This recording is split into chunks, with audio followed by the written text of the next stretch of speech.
Everyone, I am back with the ABCs of Witchcraft. I know I kind of haven't done one of these in a little while. I did a bunch of A's and now I think I'm going to do a few B's that I can think of. So I thought I would talk about banishment. Now, banishment is different from binding in ritual. Binding spells are about stopping someone from doing something. It could be stopping them from gossiping about you. It could be stopping them from harming themselves or harming others, and it's all about stopping. Banishing is about sending someone or something away. And now when people hear banishing, we often think of negative entities or we think of people, and that certainly falls under banishing, but we can banish bad habit. Or we can banish, maybe a behavior that we don't like in ourselves. So banishing, I think, is an important part of having an important tool to have in your magical toolbox, so to speak, of spells. There's many different ways to banish things. Now, I would say timing-wise, it's best to do banishments during a waning moon, which is from the full moon to the dark moon, till the new moon. So the moon is decreasing in the sky. That is the best time to banish things. We do have a last quarter moon today, so this is a good time to do banishing spells. Banishing is all about getting rid of things. And like I said, it could be getting rid of a negative entity, it could be getting rid of a person in your life, it could be losing weight even. You're trying to banish excess weight. So it can be applied to a lot of different things. So some simple ways to do banishings are you can take a candle and you can anoint it with oil from the top down, so it's like going down. And you can light it and say something to the effect of, as this candle burns, so does X burn away.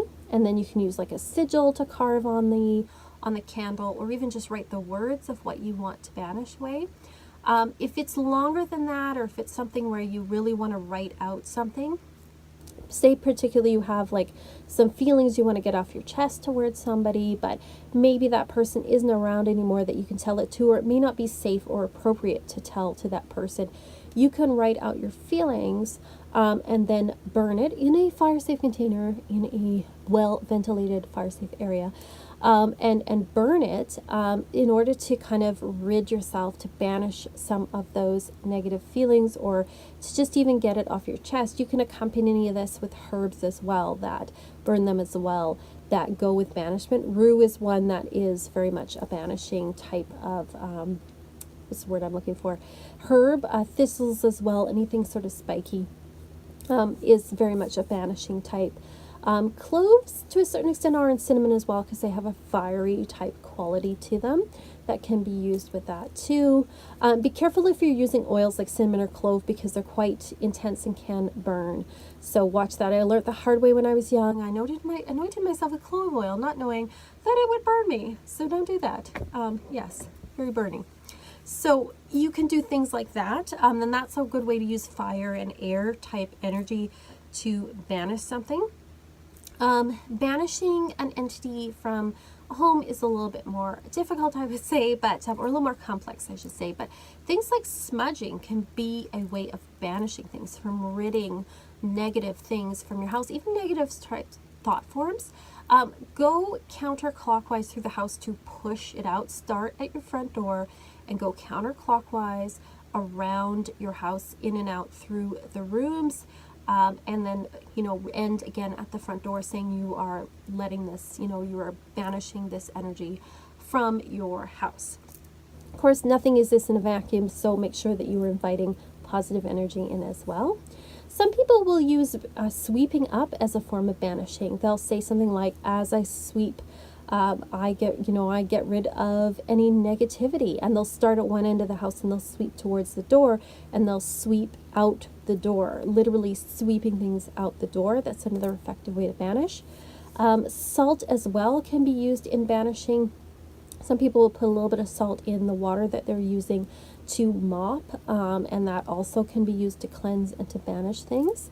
Sometimes salt is used as a barrier. People will put it in a line under the front mat of their house to keep things out. But that's more of a barrier type thing, which we can talk about in another video. But banishing is about ridding things. Water can be used for banishing as well. Some people will think of things that they want to get rid of and imagine it kind of going off of their hands and into the water, and then they'll take that water and they'll dump it. They'll dump it, you know, down a sewer drain, or they'll dump it down a local pond and just say, you can even dump it down your toilet and flush it and say, I get rid of this.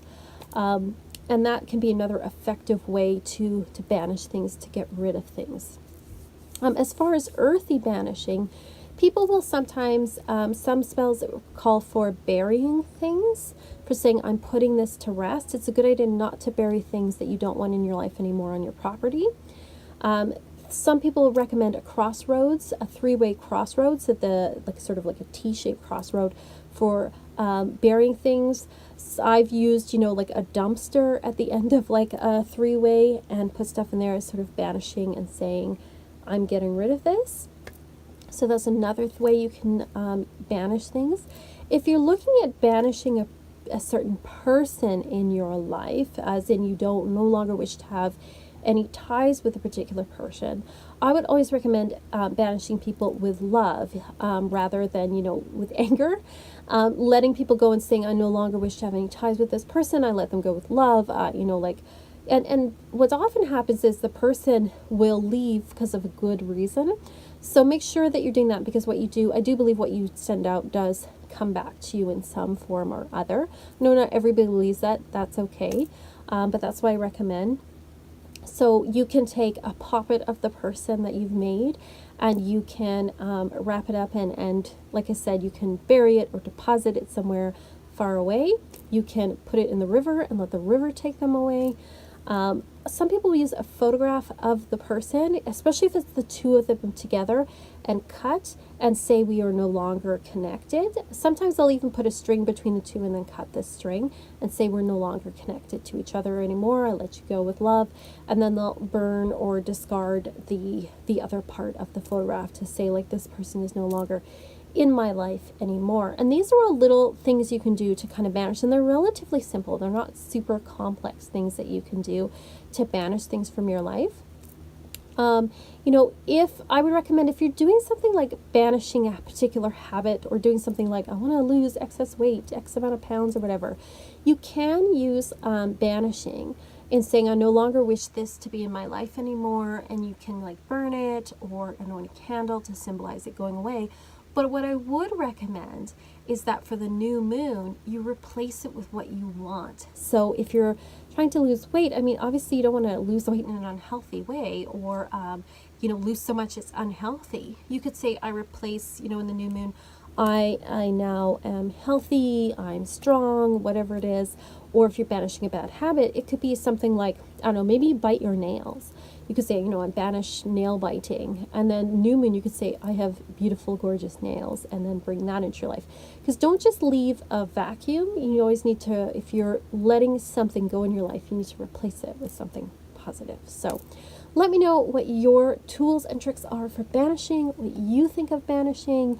Is it something that you practice? Is it something that you do? You might have suggestions that are even better than mine. So this is just a discussion, and it's just my opinion. I am by no means the master of anything, really. Please put in the comment section below. Like and subscribe. Thank you so much for watching. Peace, love, and rock and roll.